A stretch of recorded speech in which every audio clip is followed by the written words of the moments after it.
Okay guys, it's time for me to focus on victory points once again, because for the last week I've been hyper focused on Lieutenant Phasimov, trying to figure out if he's worth the hype, if I should invest in him, doing some gameplay testing, but it's time to get serious again. I have to focus on clearing my map, progressing, and even if I don't use him for the intended, the skill set that he brings along, I do think that Lieutenant Phasimov is very helpful because he has 3,000 attack.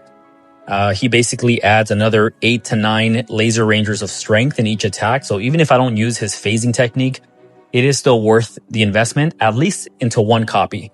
Now, what I have done is I've upgraded his active and passive abilities a bit. So his beam length is longer, and that allows him to, freeze or shock a few more buildings. And then for his passive ability, he's able to gain an additional 6% damage every time he phases, up to a maximum of 200%. So just for those two reasons, I do like him in my squad. I'm just not sure if I want to go all out and try to get 5 more copies. Well, technically 4 more because I already have another copy. So I have 2 total with 4 more that I need if I want to max out his abilities. So I'm going to show you a few replays of my attacks with him.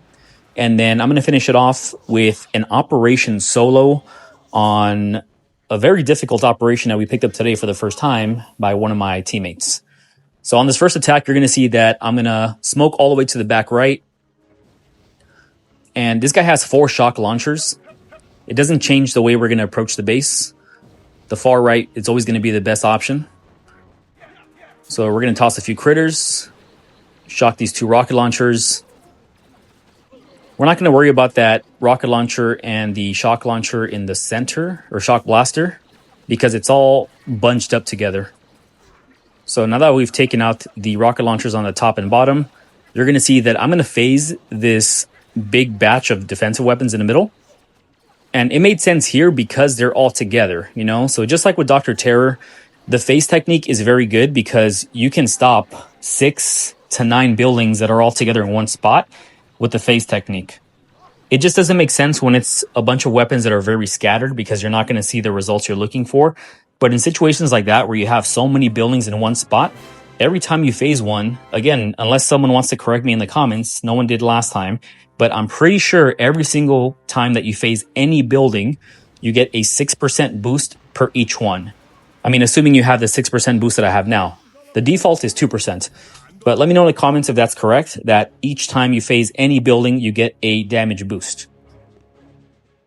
Now, in this attack, I want to show you guys something that I talked about before, and that's whenever you're doing smoky lasers, you want to make sure that that you're fully surrounded by buildings. In this case, I'm just going to attack the building right in front of me, and you're going to see that as soon as it goes down, I'm going to attack twice. On the second attack, the flamethrower is going to disappear, and you're going to see my troops scatter. So I'm going to have to use another flare to get him back in the center.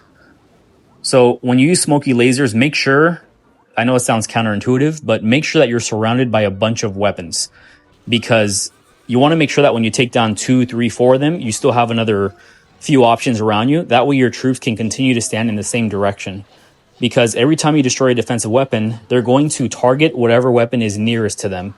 And the smoke is not very large, so you want to make sure that, again, you're surrounded, kind of like when you take down Dr. Terror and you have so many weapons in one area. Look for a place that's completely surrounded like that. That way you can make the most out of your smoky laser attack. So I just wanted to show you guys that example so that you guys can get an idea what I'm talking about. And lastly, I'm going to show you a solo on an operation by a player called Friend in my task force. Hope you guys enjoy.